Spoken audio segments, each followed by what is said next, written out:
Il y a vraiment un pôle des valeurs qui est très fort en ergologie, mais pas les valeurs au sens moral, les valeurs au sens valorisation. C'est qu'est-ce qu'on va valoriser chacun au travail, qu'est-ce qui compte pour nous, et comment on fait. On renormalise tout le temps, donc le travail il est tout le temps retravaillé. Donc il y a cette idée de quelque chose de très dynamique, et donc elle se penche aussi sur la question du savoir, c'est-à-dire comment la personne va capitaliser et un dialogue entre les savoirs investis. Donc c'est qu'est-ce que nous on va finalement d'expérience apprendre et avec le savoir-faire, etc. Et dialoguer avec le savoir institué, donc les normes, et puis également c'est la rencontre aussi des universitaires avec le monde du travail à l'époque. Voilà. Merci.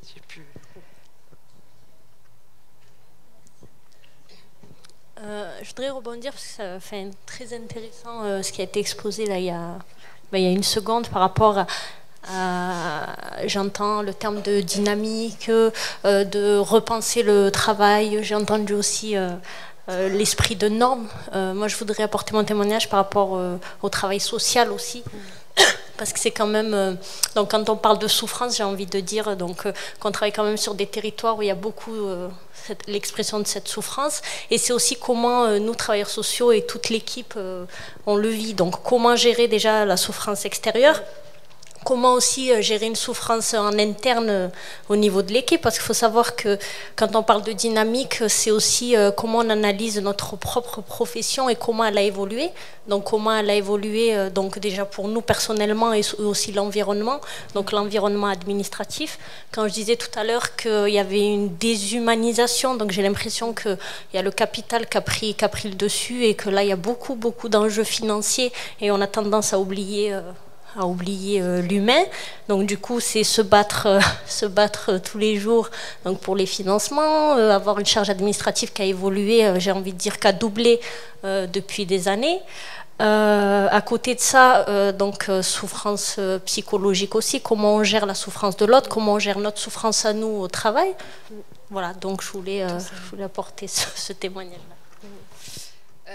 Nelly Luxereau, donc moi je suis psychologue du travail, consultante pour des entreprises et aussi sur le champ de l'insertion dans les quartiers dont vous parlez pour les publics en difficulté.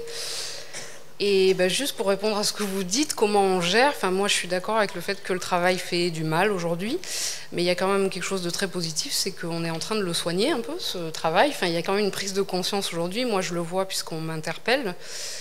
Et du coup, c'est une des façons... moi, mon intervention, elle sert à redonner la parole aux personnes, à donner des espaces de soutien, aussi de conseils, puisque en psychologie du travail, on travaille sur comment fonctionnent les entreprises, on analyse le travail, on le décortique. Et du coup, c'est à la fois écouter et prendre en compte les gens, et aussi essayer de les conseiller pour que ce travail fasse moins mal, quoi. Donc après, il y a beaucoup de travail à ce niveau-là, mais je pense que c'est enclenché et il y a des choses qui sont en train de bouger quand même. Voilà. En tant que recruteur, non, moi j'écoute les gens, je recrute pas, moi. En tout cas, merci pour cette intervention. C'est vraiment l'idée aujourd'hui de parler de la souffrance, mais aussi des stratégies, des formes autres pour trouver d'autres pistes. Et dans ce sens... Alors, bonjour, Robert Champetier, je suis directeur d'un centre de rééducation professionnelle. Un centre de rééducation professionnelle, c'est justement pour réparer ceux qui se sont cassés au travail. Donc il y a un temps qui est prévu. Dans les années 80, on appelait ça le droit à la réparation. Aujourd'hui, on appelle ça le droit à la compensation. Mais c'est quand la personne, dans son histoire de vie, que ce soit au travail ou que ce soit dans la vie personnelle, a acquis une déficience ou un handicap, ces établissements sont là pour permettre aux personnes de se reconstruire pour retourner au travail. Donc c'est vrai que ça fait un petit peu une boucle, une personne qui a pu se casser au travail, et on reçoit des personnes qui ont eu des parcours professionnels compliqués, qui ont été cassants. Ça nous arrive effectivement d'avoir des personnes qui viennent se reconstruire pour retravailler, mais peut-être retravailler dans un autre contexte. On peut avoir un un expert comptable qui a pu avoir un burn-out important et qui décide de se relancer dans la maçonnerie. Donc ça peut être aussi des changements qui permettent de repartir sur une autre base et d'oublier le travail qui a pu être traumatisant.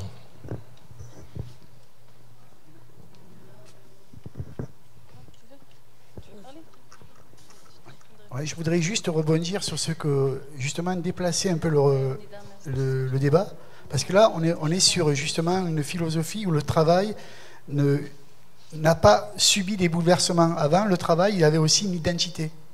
Quand on travaillait, il y avait une perspective de carrière, 30, 40 ans. Ensuite, on a eu des cassures avec la crise économique. Là, le travail est devenu fragmenté. Et ensuite, on est passé dans un travail systémique de précarité. Donc les repérages en eux-mêmes ont tout bouleversé, quoi. Donc on est dans des successions et d'additions de traumatismes qui re-questionnent même l'existence et les philosophies que proposent les travaux du moins. Et donc là, moi, ce que je me dis effectivement sur l'approche traditionnelle qu'ont offert la philosophie du travail, c'est bien, mais depuis ces 30 dernières années, c'est autre chose qui se vit autour de nous, quoi. Alors maintenant, je veux bien qu'on commence à prendre soin des souffrances de travaux, mais il faut aussi mesurer d'où on part, quoi. Pardon. Juste pour poursuivre ce que dit Ali, il y a deux éléments importants. C'est, par exemple, l'ubérisation du travail aujourd'hui. C'est les gens qui se font violence eux-mêmes. On est vers une société où les personnes se font violence et dans lequel le travail est individualisé. Il est lui-même précaire, parce qu'on voit bien que on peut être, quand on est taxi chez Uber, on peut être déconnecté carrément, on entend des mots comme ça. Et c'est eux qui payent leur véhicule. Et quand on sait tout ça, on se dit, ça on l'a commencé à le faire avec les taxis, ça s'est fait aussi avec les livreurs de pizza, c'est-à-dire qu'on est en train de préparer une société où la violence est faite à soi, où le capital finalement n'est pas organisé de manière directe avec les ouvriers, les salariés, et c'est un élément un petit peu nouveau. L'autre élément, c'est que l'ensemble des embauches aujourd'hui se font à titre précaire, et vraiment le nombre de CDI qui se font aujourd'hui est tellement peu important par rapport au nombre de CDD de court terme, et donc cette précarité fait en sorte en soi d'être une violence en dehors même d'un boulot acceptable. C'est cette précarité permanente. Et puis une autre idée, c'est que comme du boulot il n'y en a plus, la non-activité, c'est aussi une violence extrême. Moi, je connais des gens qui, au chômage, se font violence eux-mêmes, s'automutilent parce qu'ils ne supportent plus le fait qu'il n'y ait plus d'activité. Donc, cette question de la violence au travail pose plutôt des questions, renvoie une question globalement à quel type de société et comment on veut l'organiser. Et là, l'organisation sur laquelle on est parti, effectivement, la segmentation, mais surtout le fait que chacun devienne lui-même son propre exploiteur, lui-même son propre bourreau. Et je trouve qu'il faut faire très attention au schéma que nous avions autrefois, des entreprises où il y a 10 000 salariés, ça n'existe quasiment plus, on les compte sur le doigt d'une main, et par contre, les auto-entrepreneurs aujourd'hui sont très nombreux. Même ceux qui vont être à la retraite vont être des auto-entrepreneurs pour la plupart. Regardez le nombre de retraités qui continuent à avoir des activités depuis 5 ans. Regardez les statistiques et je vous assure que les éléments qu'on voit ici sur la question de la violence au travail doivent s'élargir aujourd'hui sur la violence globalement liée à la modification du modèle travail. Excuse-moi, mais... Alors, vous avez parlé de dégradation des conditions de travail, on a aussi parlé d'intensification du travail, c'est des éléments très importants aujourd'hui des conditions dans lesquelles le travail se fait. Moi, je suis expert pour les CHSCT, donc en fait, j'interviens dans les entreprises pour seconder l'inspection du travail sur les questions de santé au travail. Mais il y a une troisième dimension qui est essentielle aujourd'hui aussi, c'est que aujourd'hui les salariés sont mis dans l'impossibilité de se reconnaître dans ce qu'ils font. C'est-à-dire qu'il y a une dégradation dans énormément de milieux professionnels de ce que font les salariés, de la qualité de leur travail. Donc là, on a parlé des hôpitaux tout à l'heure, où là, c'est absolument quelque chose qui rend fou les salariés, ça les rend malades, de ne pas pouvoir soigner correctement des patients qu'ils ont en face d'eux. Mais c'est pas simplement dans les hôpitaux, ça peut être dans des usines, pareil. où la dégradation des systèmes techniques rend les ouvriers, pour prendre un terme, ils ne se reconnaissent plus dans ce qu'ils font. Et ils viennent avec quelque chose dont ils reviennent tout le temps, dans l'obligation de faire quelque chose dont ils ont honte. À la Poste, moi je viens de revenir à la Poste, c'est pareil. Et donc là, on a un double chemin, c'est-à-dire une intensification du travail réel qui épuise des corps, et en plus au prix d'un travail qui se dégrade dans ce qu'il fait et dans lequel on peut plus se reconnaître. Et donc là, aujourd'hui, il y a quelque chose qui se joue, qui est pas... c'est-à-dire que c'est pas simplement que pour le dire vite, mais c'est pas simplement que le salarié est trop petit pour un travail trop grand, c'est-à-dire qu'il n'a pas l'énergie pour tenir une cadence, pour tenir une activité, c'est qu'il est trop grand pour un travail trop petit qu'on lui demande. C'est-à-dire qu'il est trop grand dans ce qu'il veut mettre dans le travail, dans ce qu'il veut faire de son travail, et ce qu'il voit est trop petit par rapport à ce qu'il est. Et c'est ça qui le met dans des conditions, dans des situations extrêmement difficiles. Donc aujourd'hui, restaurer les salariés dans leur santé, c'est soigner le travail, comme Madame a dit, et c'est soigner la capacité à remettre, à refaire, à restaurer la qualité du travail. Voilà. C'est pour dire un peu un troisième enjeu dans le travail. Bien. Maintenant, au sujet du travail, d'abord, bonjour à tous, je m'appelle Jean-Michel. Moi, je suis un ancien ingénieur en technologie. J'ai fait un burn-out en 2004, parce que je venais de finir un gros contrat qui avait duré 1 an et demi. Et je voudrais dire quelque chose parce que il me manque un morceau. Dans les années 2000, quand j'ai dessiné un plan, au lieu de le faire fabriquer en Tchéquie, qui était 6 fois moins cher qu'en France, je le faisais fabriquer en Chine, 24 fois moins cher qu'en France. Alors, avec une valeur de travail aussi faible, les Chinois, ils nous ont volé toutes les valeurs de notre travail. Ce que nous savons faire, les Chinois, ils sont venus, ils ont ratissé. Le boulot qui valorisait les personnes de notre territoire, il est parti. Parce que là-bas, c'est 24 fois moins cher. Avant, le travail, ça valorisait quelqu'un. Maintenant, ça vaut tellement plus rien que ça valorise rien du tout. Ce ne sont pas les Chinois qui nous ont... C'est la mondialisation. Les Chinois, il faut savoir qu'en Chine, il y a 70 millions de gens sur la route en train de chercher du travail en permanence. Et c'est des gens qui meurent de faim et qui sont prêts à faire n'importe quoi. Et on ne va pas les accuser de nous voler notre travail. C'est exactement. Non, mais j'ai bien compris, Jean-Mi. Mais juste pour préciser que ce n'est pas chaque Chinois qui prend un bout de notre travail. Exactement. Alors, Marianne, je suis psychiatre, je travaille notamment sur le SAMSA de l'association Isatis, donc c'est un service médico-social qui accueille des personnes qui sont orientées par la MDPH avec un diagnostic, on va dire, de handicap psychique. Donc des gens qui ont une souffrance psychique et qui ont souvent un projet, une demande d'insertion professionnelle qu'on essaye de travailler avec eux. Et voilà, mon intervention, c'est témoigner de la difficulté supplémentaire qu'ont les personnes qui ont un handicap psychique à s'insérer professionnellement. Il y a très peu de structures qui sont adaptées. Les entreprises sont censées accueillir des quotas de personnes handicapées, on va dire, mais c'est vrai que l'insertion est très difficile. Les quelques ESAT, donc établissements spécialisés qui existent, sont situés plutôt dans les quartiers sud de la ville, donc c'est très compliqué pour les personnes qui habitent dans les quartiers nord de s'y rendre.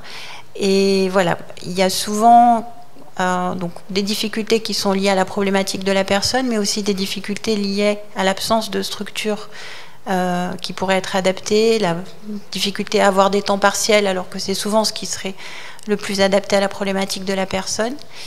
Et pour certaines personnes qui ont un désir vraiment de travail, on amène petit à petit ces personnes à renoncer à ce qui est le travail communément admis, d'être salarié d'une entreprise, pour penser le travail un peu autrement. On peut être au travail sans être forcément salarié d'une entreprise, on peut être au travail en étant bénévole dans une association, on peut être au travail en exprimant sa créativité artistique. Donc on peut être au travail autrement que simplement à l'usine. Donc voilà, c'est un petit peu le travail qu'on essaye de faire. Ça reprend l'essence du travail comme construction sur les soirs.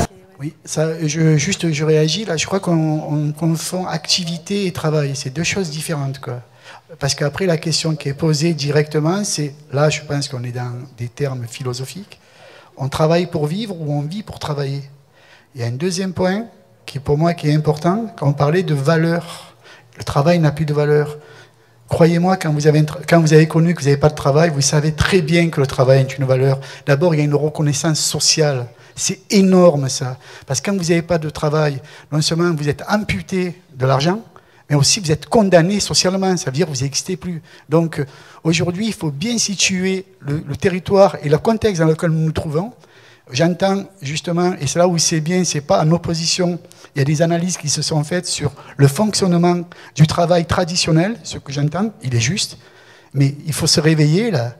Pour ceux qui ne travaillent pas, avoir une place fixe, c'est un privilège, quoi. Hein. Et là-dedans, il faut mesurer les strates qui sont construites depuis 30 ans, quoi. Donc aujourd'hui, quelqu'un qui est ouvrier, pour quelqu'un qui a les RSA, c'est la marche à suivre. Hein. Non, je pense qu'il y avait aussi un autre thème. C'est pas exactement ça ce que je voulais dire. Non, mais peut-être tu l'as entendu comme ça. Mais je pense que de dire qu'il faut absolument que tout le monde ait un travail, c'est aussi mettre un certain nombre de personnes en grande difficulté ou en grand désespoir. Il y a un certain nombre de personnes qui ne peuvent pas, du fait de leur incapacité physique, mentale, psychique, accéder à un travail. Et leur inculquer le fait qu'on n'existe qu'à travers un travail, c'est ajouter, je pense, de la souffrance à de la souffrance qui est déjà là et conduit un certain nombre d'entre eux au suicide aussi. Enfin, je pense qu'il faut être prudent par rapport En effet, s'il n'a pas accès au travail, c'est réglé. Non, mais la question ne se pose plus. Mais ça se travaille de renoncer au travail. C'est pas une Oui, mais évidence. n'empêche que le problème est le même parce que le travail. Enfin, la valeur du travail, c'est la valeur du salaire, malheureusement. Oui, donc, mais ça, c'est la dimension économique des choses. Mais pour avoir travaillé dans le même service où travaille Marianne, moi, j'ai accompagné ces gens sur la dimension de recherche d'emploi. Et une partie de mon travail, c'était effectivement de leur faire comprendre que la valorisation qu'ils recherchent, ce rôle social, je ne parle pas d'économique. Hein. Ça, c'est quelque chose auquel ils ne pouvaient pas accéder, à part par des aides, par la solidarité de notre système. Mais comme ils ne pouvaient pas travailler, c'était de leur faire comprendre que la reconnaissance qu'ils cherchent, l'intégration dans cette société, d'être avec des gens, d'être utiles, ils pouvaient l'obtenir autrement. Parce qu'ils ont pour le schéma classique, c'est le travail. Mais il y a d'autres manières pour des personnes différentes.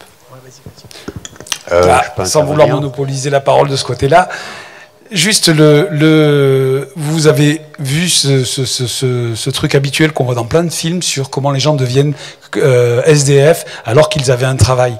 Et on les voit se promener avec leur cartable, ils font semblant de partir au boulot. Mais vous croyez que c'est juste dans les films? Moi, je le vois à l'Estac, j'ai des copains qui travaillaient, et on le voit se promener encore avec son sac, comme s'il allait tous les jours au travail. Il a fait croire à sa famille, et c'est pas que dans les films qu'on voit ça. Et je vous assure, la question après que les gens ne puissent pas travailler, c'est un autre problème. Mais la question, ne pas reconnaître que notre société a été construite autour de la question de la valeur travail, et que cette construction démolit les gens, après qu'ils ne puissent pas travailler, qu'on puisse accompagner, qu'on peut trouver une valorisation, qu'on peut avoir des statuts de reconnaissance sociale. Oui, le bénévolat peut aider. Être président d'une association, ça peut être très bien une activité. Ça occupe, mais ce n'est pas, surtout pas, ce qui remplace la notion de travail. Et en plus, cette notion, elle s'est complètement modifiée avec la mondialisation, mais la mondialisation ne suffit pas, et aussi avec sa financiarisation et avec cette dimension économique. On ne peut pas considérer que la dimension économique est à écarter pour n'analyser que la partie liée à la dimension physique ou à la maladie. Oui, les gens, il y en a qui ne peuvent pas travailler, mais ce n'est pas ça la question. C'est bien, on parle de la souffrance dans le travail est en train d'évoluer, le non-travail ou l'absence de travail est une violence aussi grande. Et donc, il faut le reconnaître comme ça. Et des bénévoles, moi je peux vous dire, j'ai beaucoup de bénévoles. Et chaque fois que j'ai des bénévoles qui sont en âge de travailler et qui sont au chômage, leur première question c'est est-ce que tu ne peux pas faire finalement un contrat, ça sera mieux. Et pourtant, on leur a proposé un bénévolat. On voit bien que ce n'est pas la même chose. C'est ça qu'on veut dire, ça ne veut pas dire que ce que vous dites est faux. On peut trouver aussi d'autres valorisations ou d'autres situations de valorisation de la personne par autre chose que le travail. Mais le travail, c'est une base d'organisation sociale que vous ne pouvez pas nier. Je pense qu'elle ne voulait pas nier. C'était juste qu'elle parlait des personnes qui ne peuvent pas travailler. Oui. Ouais, on va laisser la parole. Il y avait lui et après vous. Oui, je voudrais aller dans le sens un peu aussi de l'intervention de, je ne sais pas ton prénom. Je rappelle au passage l'étymologie du mot travail. Hein, ça vient de trabulum, qui était un instrument de torture. Voilà. Donc à l'origine, l'étymologie, c'est le travail, c'est la torture. Hein. Et que des fois, ça m'interpelle un peu d'entendre des intervenants sociaux. C'est pas des jugements, hein, ou des gens qui disent remettre en état des gens qui ont été cassés par le travail. Est-ce que c'est pas finalement un rôle de huilage du système pour continuer sa perpétuation quelque part, cette obsession de remettre des gens au travail, il faut savoir que de redonner du sens au travail. Je veux dire, le travail ne retrouvera de moins en moins de sens avec l'orientation actuelle du capitalisme qui est en crise. Mais quand on parle de crise, c'est pas la crise pour tout le monde, c'est nous tous ici qui la subissons, alors qu'une minorité s'enrichit de plus en plus. Donc la crise, elle n'est pas pour tout le monde déjà.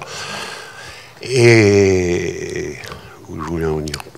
Oui, que donc tout ça, ça va aller de pire en pire, ça c'est absolument certain, parce que le capitalisme est en crise, il se restructure. Il y a, du jour au lendemain, une usine peut fermer, 200 mecs se retrouvent au chômage, parce que comme tu disais Jean-Pierre, en Pologne c'est moins cher, donc on va délocaliser. Et ça, ces processus vont s'accélérer. Le chômage, c'est aussi quelque chose d'utile au capitalisme, parce qu'un volant important de chômage, ça permet toujours de tirer les salaires vers le bas, c'est-à-dire d'accroître la précarisation. Hein. Au passage, je voudrais partager un peu de mon expérience de souffrance au travail que j'ai vécue récemment. J'étais un infirmier dans une clinique d'addictologie que je citerai pas, où je trouvais un grand plaisir à travailler, parce qu'il y avait, même si c'était une clinique privée, il y avait quand même suffisamment d'ouverture de donner du sens au travail. Et pour pas le nommer, par exemple, le groupe Ramsay Santé, qui vient de racheter la Générale de Santé, donc qui est maintenant le plus puissant groupe d'hospitalisation privée, a racheté cette clinique. Mais du jour au lendemain, j'ai vu la souffrance au travail arriver de suite avec cette nouvelle politique de management. Et tout en direction des plus petits. Que ce soit les élèves qui avaient droit avant au repas gratuit, on leur faisait payer 5 € alors qu'elles faisaient le boulot comme nous. Plein de choses comme ça, où il y avait toute une logique, c'était purement économique, et là, le travail perdait tout son sens. De plus, on m'a fait comprendre que trop âgé, je coûtais trop cher pour la clinique. Et cette logique-là, elle va s'appliquer dans tous les secteurs. Alors, je veux dire, redonner du sens au travail, moi je pense que c'est une utopie maintenant. Il y a le monsieur qui parlait depuis longtemps. Oui, je me présente, je m'appelle Mamadi Agoubi. Donc moi, j'ai dit que j'ai quelques expériences dans le travail, dans le ministre de la Justice et l'Éducation nationale. Et puis, j'ai fait un travail, et j'ai fait ce que ne font pas les autres. Donc je vais dire un mot simple, clair et net. Moi, personnellement, je milite pour supprimer le travail dans le langage, parce que ça n'existe pas, c'est terminé. Et si vous lisez David Graeber Bullshit Job à Lacan, vous comprenez ce que je suis en train de dire. Tout à l'heure, j'ai entendu le sens de le travail. Et oui, il y a un problème ici, le sens. Moi, j'accuse les sciences sociales en France et les sciences économiques qui ont assassiné deux éléments fondamentaux dans le fonctionnement de la personne et de la société. Ce sont deux éléments fondamentaux, je le dis, le sens et la sensibilité. Et tout ça au nom d'une rationalité scientifique. C'est ça la vérité, qu'on refuse de dire et d'entendre. Donc attendre qu'il va avoir quelque chose de travail, ou bien quelque chose sur le travail, ce serait une connerie de l'esprit, parce que le travail est terminé avec la révolution industrielle et l'urbanisation massive. La question que se pose maintenant, qu'est-ce qu'on fait? On cherche du travail? Il ne faut pas rêver. Vous cherchez à perdre le temps dans le temps que vous êtes en train de perdre. Et comme disait un grand anthropologue français, s'appelle Georges Ballandier, la conjugaison en temps perdu. Il n'y a pas que le passé et le présent et le futur, et puis il y a la manière de créer des conditions par le système pour que les gens se conjuguent dans le temps perdu. Et c'est ça la vérité. Donc moi je dis, comment peut-on faire valoir des activités et les rendre plus efficientes et plus rentables au niveau du sens et au niveau de l'intérêt de la collectivité? Et ça, moi je le dis en tant que, à partir de mes expériences personnelles, j'ai accompagné une ex-compagne qui était assassinée par la psychiatrie, par la tutelle, et par la préfecture avec l'arrêté d'hospitalisation sous contrainte autour desquels on milite pour la supprimer parce que c'est quelque chose qui s'inscrit contre le droit international. Ils m'ont dit, qu'est-ce que vous avez fait? Vous êtes au chômage, ça fait longtemps. J'ai dit, non madame, à l'agent d'emploi, je n'étais pas au chômage, j'étais toujours en activité. J'accompagnais une citoyenne française, je suis venu du Maroc, 3000 km, et j'ai fait mes doctorats ici en France à l'Université de Provence. Derrière moi, 4 masters, je l'ai réussi avec mention très honorable en sciences cognitives. Et j'ai découvert quelque chose qui relève et qui dépasse l'entendement dans ce qu'on appelle l'accompagnement, le travail, et puis de faire croire aux gens qu'il y a un espoir. Non, il n'y a pas d'espoir parce que maintenant, nous sommes arrivés à quelque chose qui est très important. Donc, ce système est arrivé de façon explicite à son raison qui est dépassable. Il n'y a rien à attendre. Parce que ce qu'on attend, ce qu'on est en train de faire, pourquoi il y a tant de gens qui ne travaillent pas? Et tout à l'heure, j'ai entendu, ah bon, hein, moi je m'occupe des personnes qui ont des handicaps psychiques. Le handicap se situe au niveau des gens qui sont à la commande du pouvoir. Il n'y a pas quelque chose qui s'appelle handicap psychique.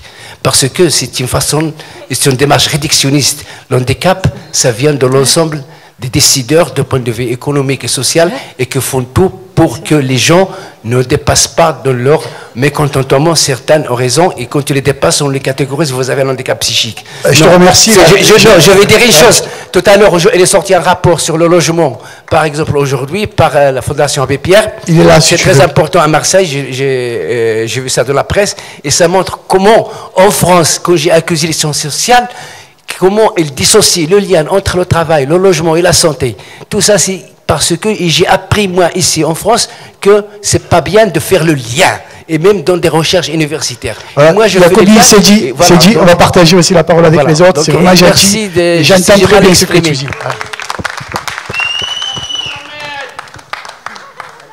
Il y avait aussi Alors, vas-y. Voilà, bon, voilà, je m'appelle Caroline, je travaille au sein d'un dispositif qui s'appelle Working First. En français, pour le traduire par l'emploi d'abord. Donc nous, on travaille avec un type de public qui a un trouble psychique et on essaie de les accompagner dans l'emploi en milieu ordinaire. Donc, sur la philosophie du rétablissement, c'est-à-dire qu'on va partir du désir de la personne et de ses préférences et de ses choix en termes de travail. C'est-à-dire qu'on a des personnes qui sont intéressées pour travailler dans la restauration, pour travailler en tant que dans les espaces verts et beaucoup ils ont le choix de choisir l'emploi dans lequel ils veulent s'insérer. Donc après, moi je ne suis pas très d'accord avec cette idée qu'une personne avec un handicap est résolue à ne jamais travailler. Moi, c'est pas ce genre de conception que j'ai. Enfin, moi je pense plutôt que on parle de période. C'est-à-dire qu'il y a des périodes propices pour la personne et il y a des périodes non propices où c'est vrai qu'elle est en difficulté par rapport au travail. Donc nous, la philosophie du rétablissement, l'équipe, parce nous sommes une équipe pluridisciplinaire et on s'appelle Job Coach. En fait, on fait du job coaching auprès des personnes. Donc on va démarcher dans la cité pour aller trouver des employeurs, pour démarcher les entreprises qui veulent bien accueillir des personnes avec ce type de problème-là.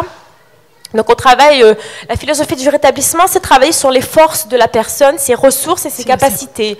Et je pense que c'est ça le plus important. C'est travailler avec les compétences. On est tous sujets capables d'eux à un moment donné. Donc pourquoi discriminer ces personnes-là? Parce qu'ils ont un handicap. Moi, je ne comprends pas trop ce système-là. Moi, je travaille avec des gens qui ont des troubles psychiques et qui travaillent et qui sont insérés dans la société. Et c'est un moyen de rendre autonome la personne et la responsabiliser par rapport à son projet de vie, ses objectifs ou son but dans la vie. Voilà, c'est créer un but, créer un objectif pour la personne, l'aider dans son projet de recherche d'emploi. Donc nous, on est là pour l'aider, on est là pour aider les personnes à retrouver un emploi.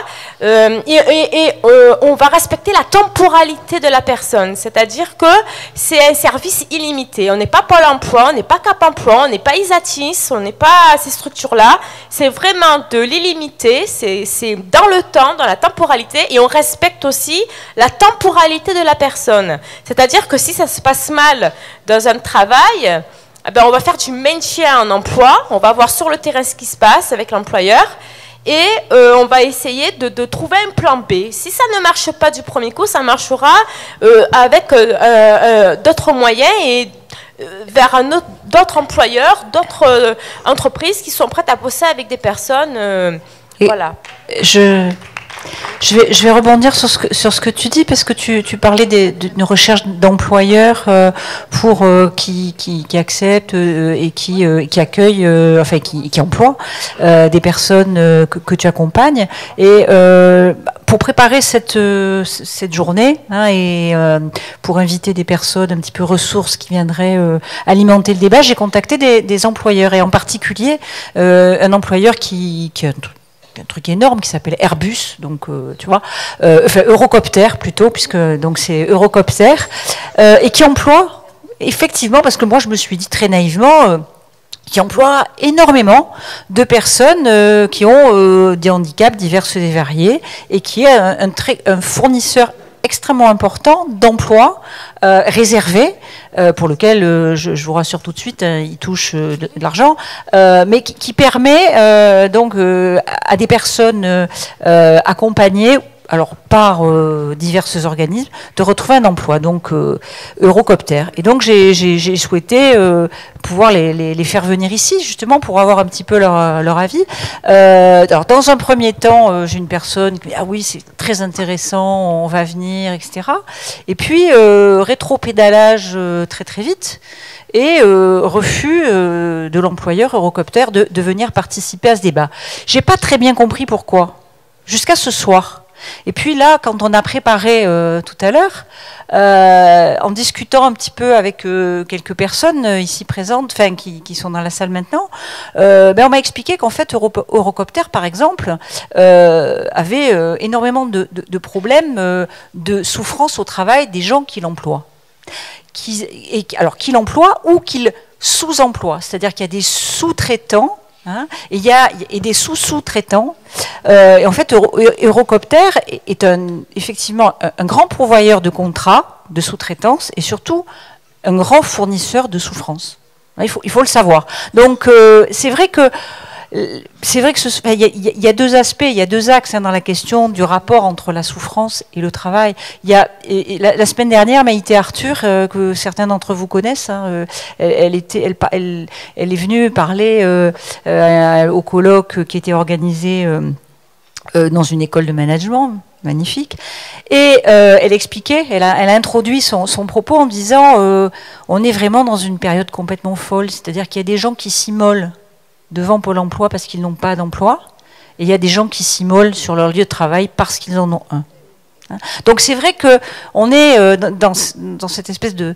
Et voilà, donc j'avais envie de dire ça ce soir, et c'est vrai qu'il y a pas, c'est pas deux logiques, c'est pas deux mondes, mais il y a plein d'enjeux différents autour des questions du travail et autour des questions de la souffrance. Avez-vous vu l'affiche qui est dans le grand bâtiment des expositions? Donc il y a un jeune qui est assis par terre, au pied d'un feu rouge, et en dessous il y a écrit donc 2017, un travail d'avenir. Alors, je me suis demandé qui avait voilà, bon, donc bon, moi je suis médecin du travail, donc pour les gens qui travaillent, j'étais médecin du travail parce que je suis à la retraite depuis peu de temps, et à l'hôpital Édouard-Toulouse. Donc on s'occupe quand on est médecin du travail, d'abord, je sais pas, il y a peut-être des gens qui ne savent pas ce que c'est une spécialité, tout d'abord. C'est une médecine de prévention dont la mission est d'éviter toute altération de la santé du fait du travail. Donc c'est un magnifique programme, un peu utopiste bien sûr, mais c'est important. Voilà. D'autant plus que la médecine du travail, notre sujet est un peu en danger. Donc on est médecin, on est soumis au secret médical, c'est important, très important. Mais on ne prescrit pas, on ne fait pas d'ordonnance, mais on peut quand même soigner. On soigne par des mots, par une écoute. Donc la souffrance au travail, comment on la dépiste, hein? On la dépiste quand on rencontre le personnel par des visites médicales, qui sont des entretiens en tête-à-tête.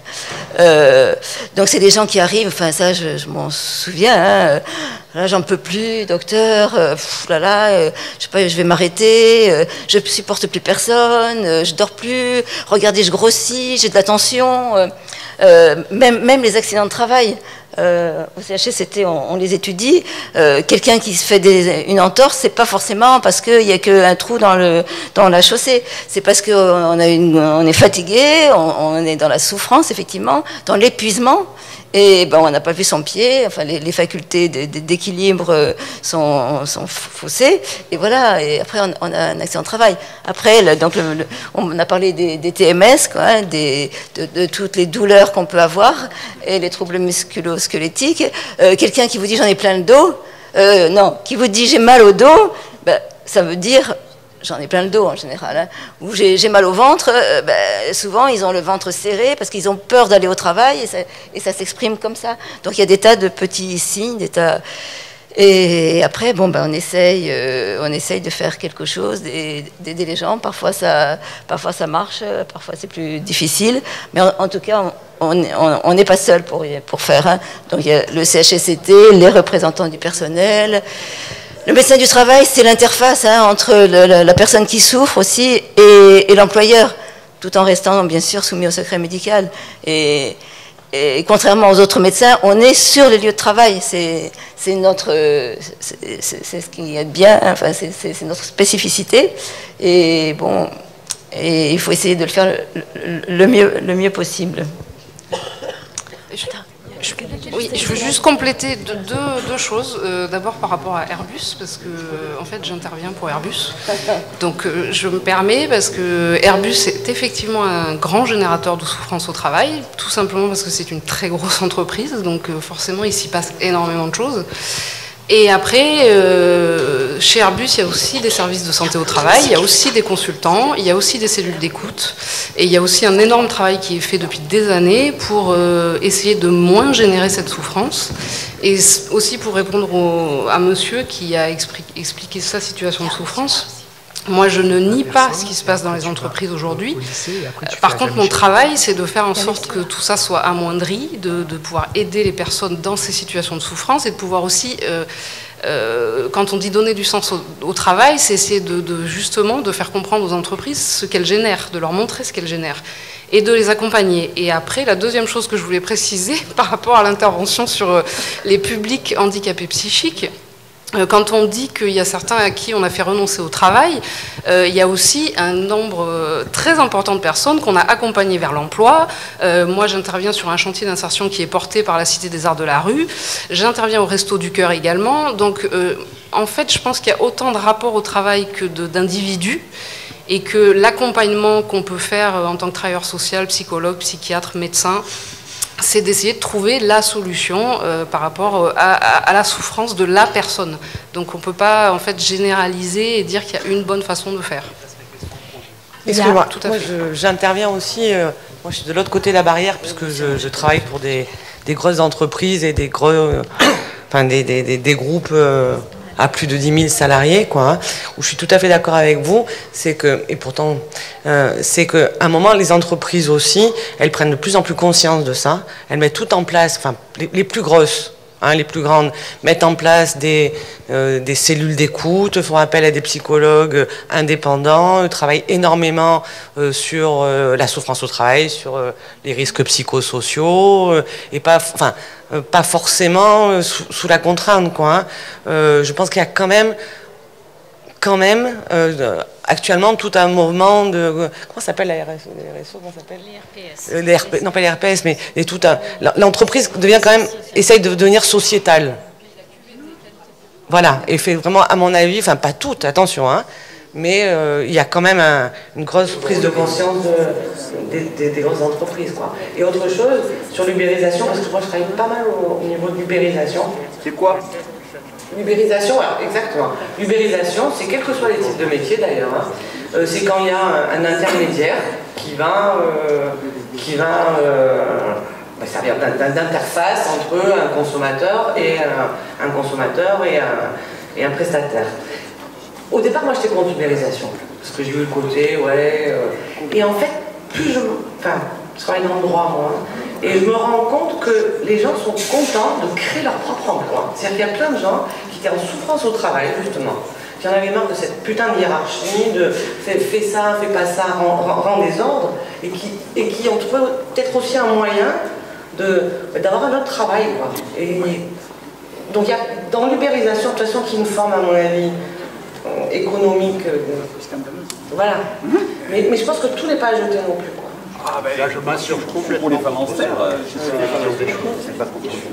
Parce que l'ubérisation, le principal intérêt qui voit le système de l'ubérisation, c'est sous le beau vocable d'auto-entrepreneur, on n'a plus de hiérarchie, on va mener son petit projet comme on le veut.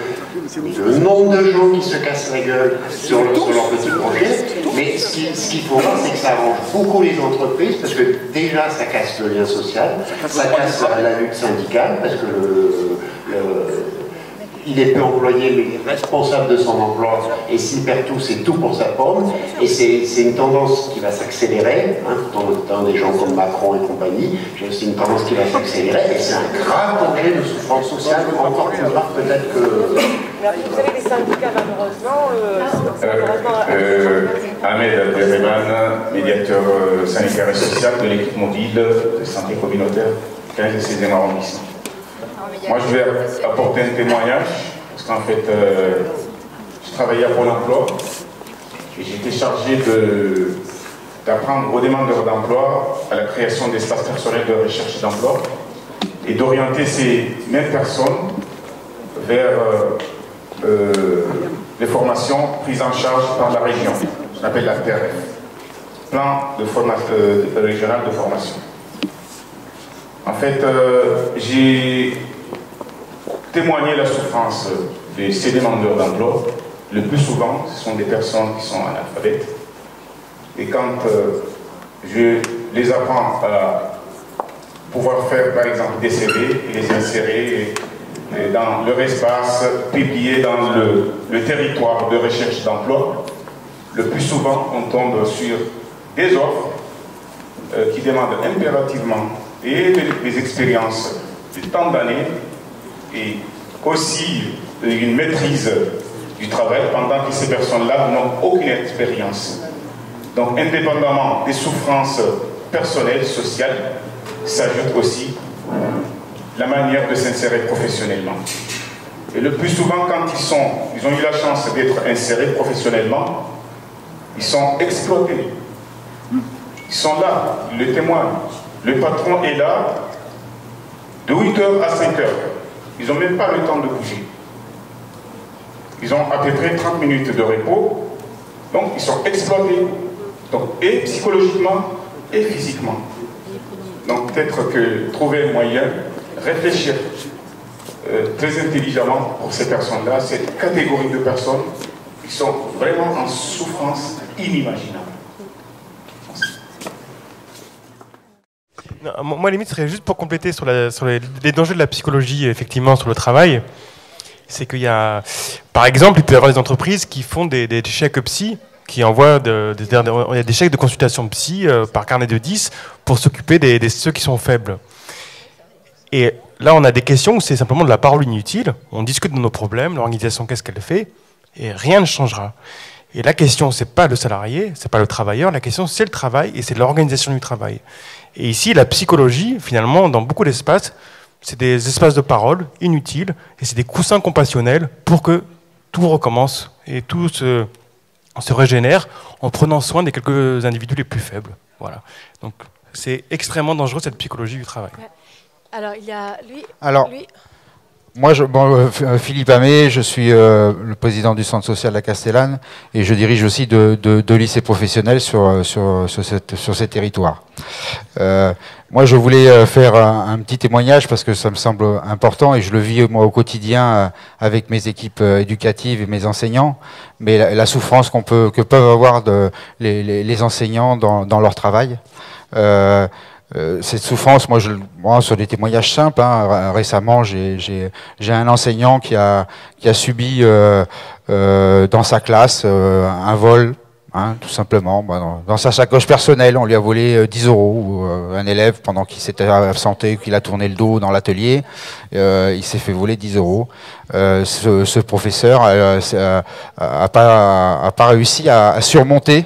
Ça paraît anodin hein, comme chose, mais n'a pas réussi à surmonter cette difficulté et il a été en dépression pendant presque un mois hein, par rapport à cette difficulté-là.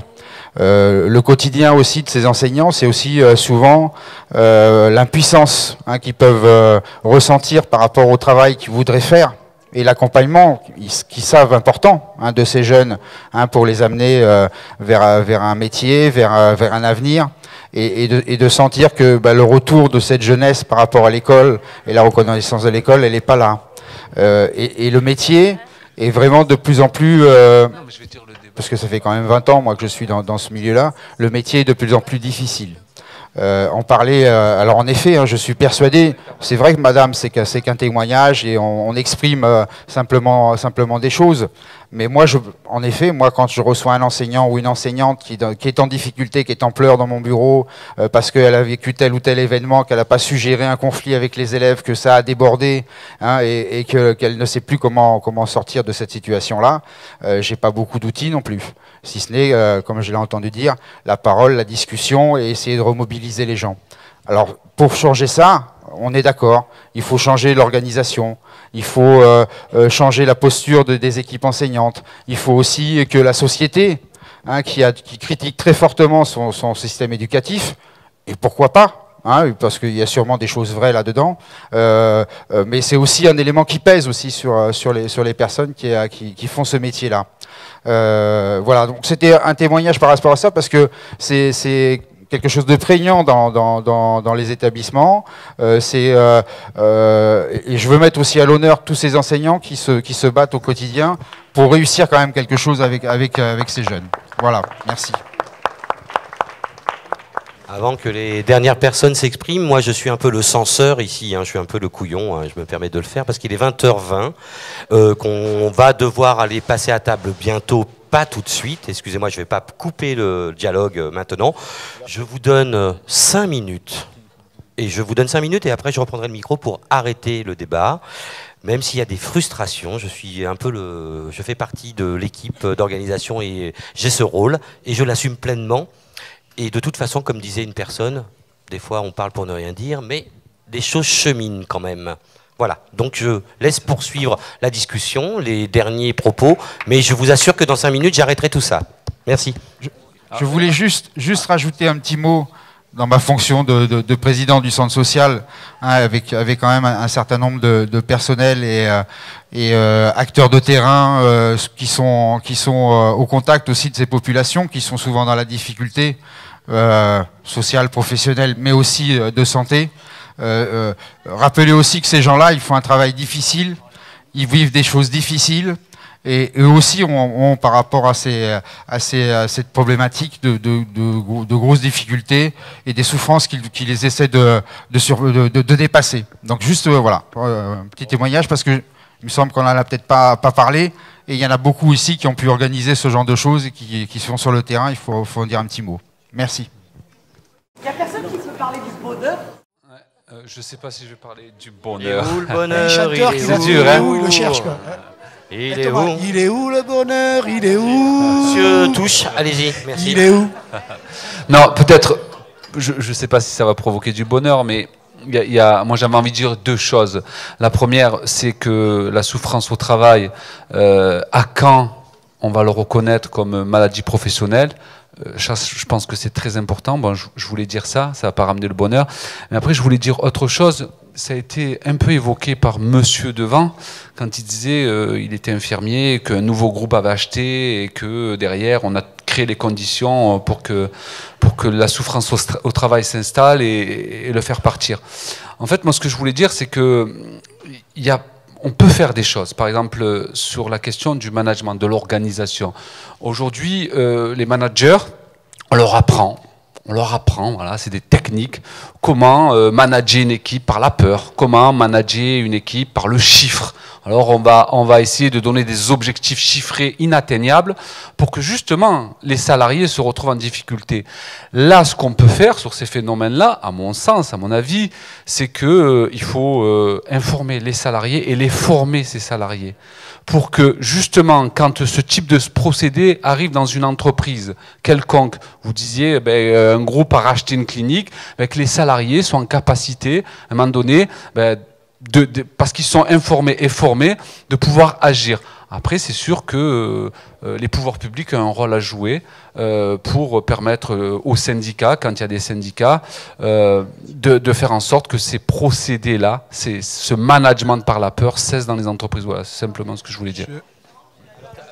Ouais, juste finir. Ouais. Il y a eu un jugement il y a quelques jours, ou quelques mois, là, même pas, il y a un mois, oui, où un RH, un directeur des ressources humaines, a été licencié parce qu'il y a eu des souffrances dans son travail et c'était même pas lui qui a causé la souffrance. Il n'avait pas été capable de la déceler et surtout de la combattre. Donc je pense que heureusement, enfin j'ose croire parce que moi je vois toujours le verre moitié plein, moitié plein, moitié vide.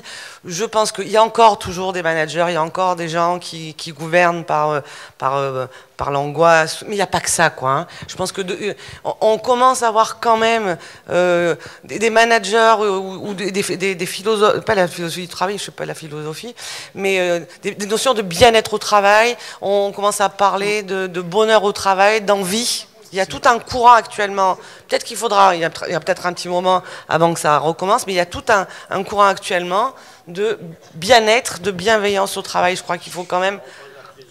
Oui, mais bon. Je pense qu'il faut un peu le dire, un peu, quoi. Juste sur ces questions de bonheur au travail, il y a effectivement les expériences des grandes entreprises comme Google, par exemple, qui a fait une expérience extraordinaire. C'est les salariés eux-mêmes qui déterminent quand c'est ils ont besoin de repos et de congés. Et vous savez, ils peuvent en prendre autant qu'ils veulent. Sauf que aucun n'en prend plus que le nombre qui est prévu. Et c'est pas vrai? C'est vrai.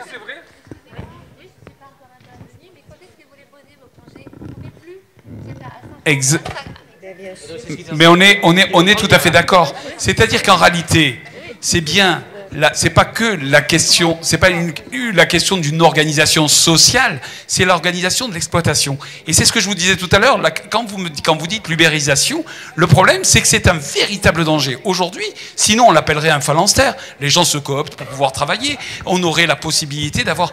Le problème c'est bien un modèle social. Et ce qu'a dit Karim tout à l'heure, il est extrêmement important. Il a bien fait de parler des ressources humaines.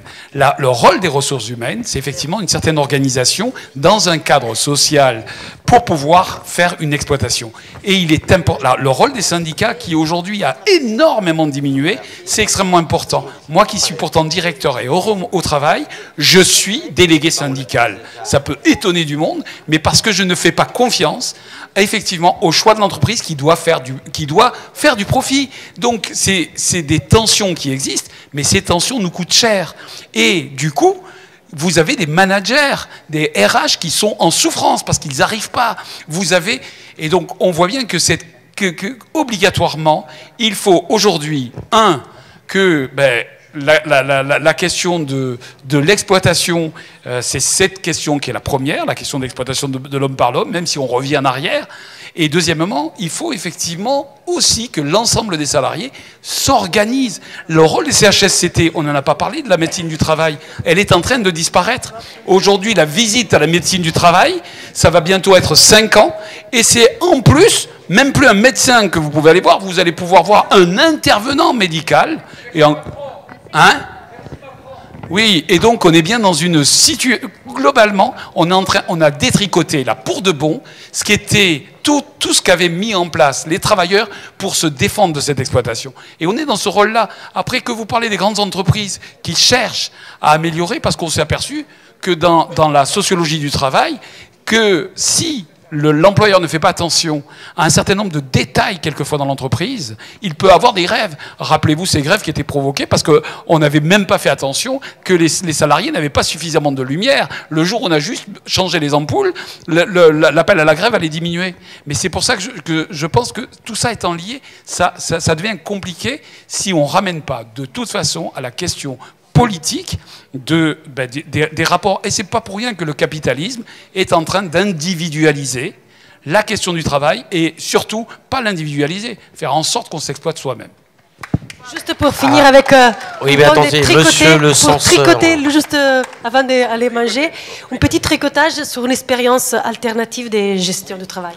Et oui, et puis le censeur reprend la parole en disant que ça sera la dernière intervention. Le censeur reprend la parole et ça sera la dernière intervention. Merci. Ça me facilite la tâche. Donc, je travaille dans un CRP aussi. On s'occupe de personnes qui ont des troubles psychiques. Et je crois que le témoignage que vous me demandez de porter, c'est la façon dont le travail de l'équipe est organisé. Donc nous travaillons depuis 40 ans maintenant, voilà 40 ans, dans une équipe à l'horizontale. Alors tout n'est pas idéal, tout ne se passe pas bien, on n'est pas dans une idylle, mais il y a quelque chose qui peut circuler au niveau de la parole, qui peut s'exprimer, il y a quelque chose qui peut faire histoire. Voilà, et je reviens donc au film qu'on a vu. Moi, ce qui m'a troublé, qui m'a beaucoup plu, c'est ce qu'elle racontait au niveau du geste et comment ça pouvait être un geste de métier, est un geste d'histoire et nous ramène à une histoire. Et donc aussi et au groupe, et donc l'horizontalité peut aussi permettre qu'une parole puisse circuler. Voilà. Eh bien, ça sera le mot de la fin. Il y a... pardon. Alors, une micro-intervention. Excusez-moi, c'est juste une question. Cher docteur, vous êtes à la retraite maintenant. La visite pour le travail chez vous, c'est obligatoire une fois par an. Quels sont les cas où vous refusez à quelqu'un de travailler? Oui, effectivement, le médecin du travail, c'est la possibilité de mettre quelqu'un inapte au travail. Hein. C'est quand il peut y avoir danger, c'est clair, c'est dans le code du travail, quand il peut y avoir danger pour lui, c'est-à-dire s'il est vraiment très mal, il a beaucoup de tensions, des problèmes physiques, ou bien quand le danger vient de l'extérieur et qui peut être à l'origine d'un problème grave pour lui. Et donc ça se fait, il ne faut pas le faire très, très souvent, bien sûr, parce que c'est lourd. Et dans ces cas-là, après, on envoie au médecin traitant. C'est en général, oui, mais après, il n'y a que des cas particuliers. Mais voilà. Donc quand quelqu'un a un gros problème de santé, quand le travail pour lui est devenu pathogène, quand il supporte, là je vous disais tout à l'heure les gens qui n'en peuvent plus et tout ça, où j'ai peur qu'ils passent à l'acte, qu'ils puissent aller jusqu'au suicide. Bon là donc il faut qu'il ait conscience déjà de son mal-être, de sa souffrance. Les gens ils n'en ont pas forcément conscience. Après donc il faut les adresser au médecin. Et la difficulté, c'est, parce qu'en général, je pense qu'ils ont besoin d'un bon psychiatre, c'est de les amener à consulter un psychiatre, ou même un médecin généraliste qu'on appelle. Et c'est vrai que c'est pas évident, parce qu'il y en a qui veulent pas s'arrêter, mais donc on a la possibilité de les empêcher de travailler. Mais c'est un acte difficile. Hein. Mais Voilà, écoutez, ça va être désolé, mais bon, il y a après un minimum il n'y a plus de médecin du travail. d'organisation à suivre.